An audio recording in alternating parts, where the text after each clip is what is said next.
వచ్చినగానే సినిమాలు అయిపోయాయి, ఎవరు సినిమాలు చూడరు అన్నారు. దాని తర్వాత ఫోన్లు వచ్చాయి, సినిమాలు చూడరు. డిజిటల్ వచ్చింది, సినిమాలు చూడరు. వీడియోలు వచ్చాయి, డివిడీలు వచ్చాయి, సినిమాలు చూడరు అన్నారు. సినిమాలు చూస్తూనే ఉన్నారు. ఈ మధ్యన ఓటీటీ అనేది ఒకటి వచ్చింది, సినిమాలు చూస్తూనే ఉన్నారు. దాని తర్వాత అది కాదండి, కోవిడ్ వచ్చింది, కోవిడ్ తర్వాత కూడా సినిమాలు చూస్తూనే ఉన్నారు.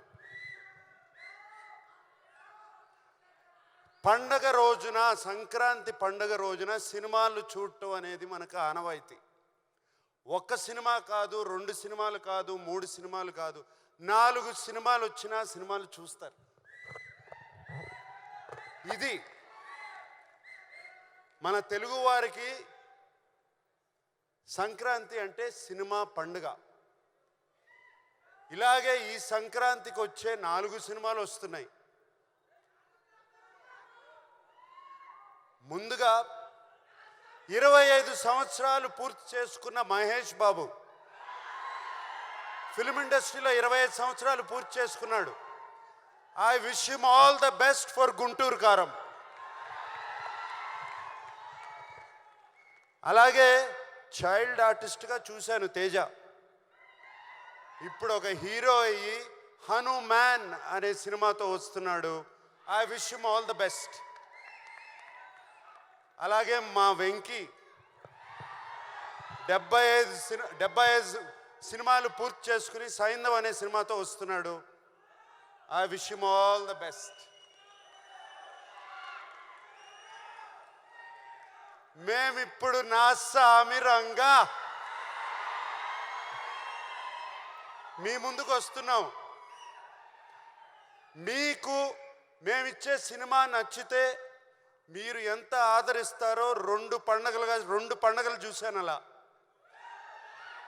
మీకు సినిమా నచ్చుతుందని ఈ పండగ కూడా అలాగే ఆదరిస్తానని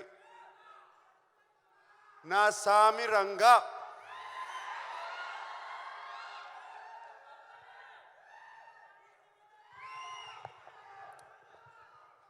ఈ సినిమాలో నేను ఫస్ట్గా మా సినిమాకి స్టార్ ఎవరంటే కీరవాణి గారు. కీరవాణి గారు ఈజ్ అవర్ స్టార్. ఆయన ఇచ్చిన పాటలు ఇటువంటి కాదు, బిగ్గెస్ట్ బ్లాక్ బస్టర్స్. ఇవాళే ఇంకో 3 పాటలు రిలీజ్ చేసాము, మీరు చూస్తారు రేపు వాటి సంగతి. అండ్ అంతేకాదు, కీరవాణి గారు మమ్మల్ని అందరినీ ఈ సినిమా 3 నెలల్లో పూర్తి చేసామంటే అంతేకాదు, ఆయన మా వెనకాల ఉండి మమ్మల్ని ముందుకు తోశారు ఎప్పటికప్పుడు. అండ్ మీకు తెలియదు, కీరవాణి గారు సినిమా నేను ఫిల్మ్ ఇండస్ట్రీలో వచ్చిన దగ్గర నుంచి సినిమా స్టార్ట్ అయిన కానీ స్టార్ట్ అవ్వక ముందు 3 పాటలు రెడీ చేసి మా ముందు పెట్టారు. అది కీరవాణి గారు. అంతేకాదు, ఫస్ట్ ఫైట్కి బ్యాక్గ్రౌండ్ స్కోర్ కూడా మేము ఫైట్ తీయకుండానే చేసి పెట్టారు. సో కీరవాణి గారు లాంటి టెక్నీషియన్ ఉంటే చాలు, మాకు ఏదైనా సాధిస్తాం. అండ్ విజయ్ బిన్ని ఒక కొత్త డైరెక్టరు, ఆయన్ని వెన్ను తట్టి ఆయన వెనకాల ఉండి కీరవాణి గారు, చంద్రబోస్ గారు అతన్ని ప్రోత్సహించి విజయ్ బిన్ని వెనకాల ఉన్నారు. సార్ కీరవాణి గారు, చంద్రబోస్ గారు, ఎక్కడ చంద్రబోస్ గారు వెళ్ళిపోయారు, ఇక్కడే ఉన్నారు చంద్రబోస్ గారు. Thank you very much sir for this. మిగతా అందరూ ఉన్నారు, అందరూ చాలా బాగా ఒక టీం. మాకు ఈ 3 నెలల్లో ఒక ఫ్యామిలీ అయిపోయాం. మేమందరం ఒక ఫ్యామిలీ లాగా సినిమా చేసాము. 3 నెలల్లో సినిమా తీయటం అంటే అంత ఈజీ కాదు, చేశాము. కానీ ఈ కష్టం రేపు జనవరి 14కే ఈ కష్టం ఫలించిందా లేదా అని తెలుస్తుంది.